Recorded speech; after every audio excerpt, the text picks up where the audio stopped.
Everyone, we wanted to introduce a couple of our newer staff here at United Way to you.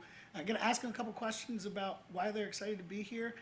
Thanks for watching, and again, hope that you've made your extraordinary give contribution for the day. If you haven't, make sure you go give to United Way of Lancaster County. And if you have, well, it's extra give, so give extra on top of your extra. So without any further ado, I'm going to talk here a little bit with Sarah, Maddie, and Olivia. So Maddie, you joined here as our Director of Marketing, having had some experience with sort of federation of multiple organizations throughout the country for one parent organizations. Here you're running centrally communications. How's that been different for you? The difference between my last position and this position is the sense of community surrounding this organization. It's really great to be in the community that I'm working in. In my past position, I was at the headquarters level, so I didn't really get to interact with the clients or the people that we were benefiting. So it's really great that I get to meet the people that we're helping and really be at the grassroots level, seeing, what the work I'm doing every day is doing for the community. Here at United Way, you have the opportunity to really shape the messaging moving forward through design choices, through what vendors we use, all of that. You get to make these decisions here. What is it about United Way of Lancaster in this time period that excites you for us moving into our next 100 years? I think it's really exciting that United Way adapts and responds to anything going on in the community or in the world. Our COVID response and Project SOS that came out of that, I think, was a really great example of having to adapt and change our messaging and appeal to a new group of donors and really, hone in on a certain client or someone benefiting from our dollars. And I think, that shows what we can do as a marketing department moving forward, just adapting to anything that comes our way. I'm really excited for the future of United Way. We've been trying new things. So Olivia, you are our resident Gen Zer. You are helping make sure that geriatric millennial me is no longer as awkward as I was unaware of before. How are you thinking about making sure that our communication is working for the next generation? Good question. I would say one of the biggest things I've been working on as the digital content coordinator is trying to use different voices throughout all of our platforms to kind of get closer into the demographics that we see. So for example, the language that I'm using on the United Way Facebook page might not be the same as the language I'm using for our VITA volunteers or the people who benefit from PA 211 East services. Another big thing is that I recently started a TikTok account for United Way. I feel like that's a great way to kind of bring in younger people that are in their 20s, in their 30s, people that are perhaps not our usual demographic and that we can reach out farther for.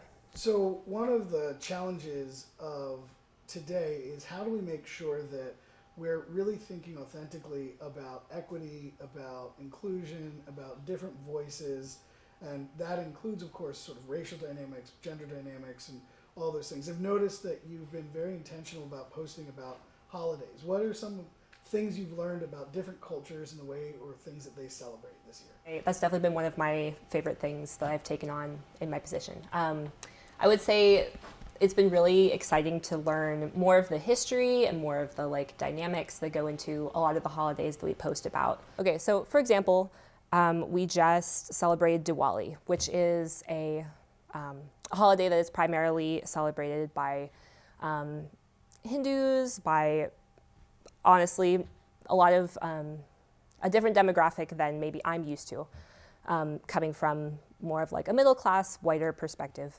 And so it was really fun to get to reach in and to research and hear a little bit more about the history of Diwali and why it's celebrated and what all goes into it, and then be able to share that with our platform to be able to say, hey, this is something that's a part of our community, and this is something that we want to celebrate because not only are we representing ourselves here at United Way, but we're representing a vast and diverse and very rich community, and that includes the holidays that they celebrate.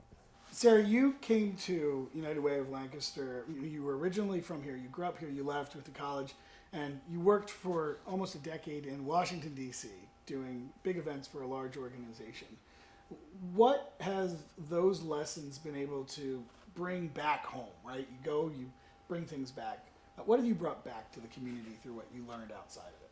I think the Lancaster that I left when I went to school is very different from the Lancaster that exists now. So I think being in such a mixing pot that DC was and kind of having that super high level event experience, I think coming back to Lancaster and seeing how the city and just the county as a whole has evolved, it's become really easy to kind of meld those skills into my position now and kind of be part of this new Lancaster. Yeah, Lancaster has been talked about sometimes as, particularly the city, as like a little Brooklyn or that kind of thing. Coming from a big city, what are the things that are here in Lancaster that you actually couldn't access in a larger community that bring value to committing to Lancaster as home and work? I think something like Extra Give is the perfect example. Last year was my first Extra Give participating, working for an organization while living locally. I had participated from afar, but I think, especially in the middle of a pandemic, it was incredibly humbling to see the community come together, even though it was for the most part all virtual, but break the record of overall giving, fundraise and almost break our record here at United Way. I think it was just incredible to see that, and I think that tight-knit community, not just in the city, but throughout the county as a whole. When you're in a big city like DC, that's definitely not something you're going to see. So I think that's just one thing that makes Lancaster so unique. So you met a couple of our newer, younger staff, and we're really excited for the work that we are engaging in. We're really excited here for the things you heard, but also we've just hired our first director of equity. We're excited about the way in which we're going to be contributing to leadership development, to youth and emerging leadership development, to continuing to do all of the designations and opportunities for people to give through us to the organizations that they care deeply about. And we're really grateful for your participation in whatever way it is, whether that's just cheering us on as a fan, giving us financial resources, volunteering with or through us, or maybe even taking a look at our jobs page. Right now we have some opportunities, and we invite you to join us in the good work we do. So on this wonderful day of single giving philanthropy, the extraordinary give, we remind you that there are 363 other days of the year that we need to make sure that our community organizations are sustained and are significantly supported. And so don't forget about all of the wonderful organizations you're learning about today throughout the rest of the year either. And we'd be glad to partner with you in any of your other philanthropic initiatives or goals. And thank you so much for supporting United Way of Lancaster County.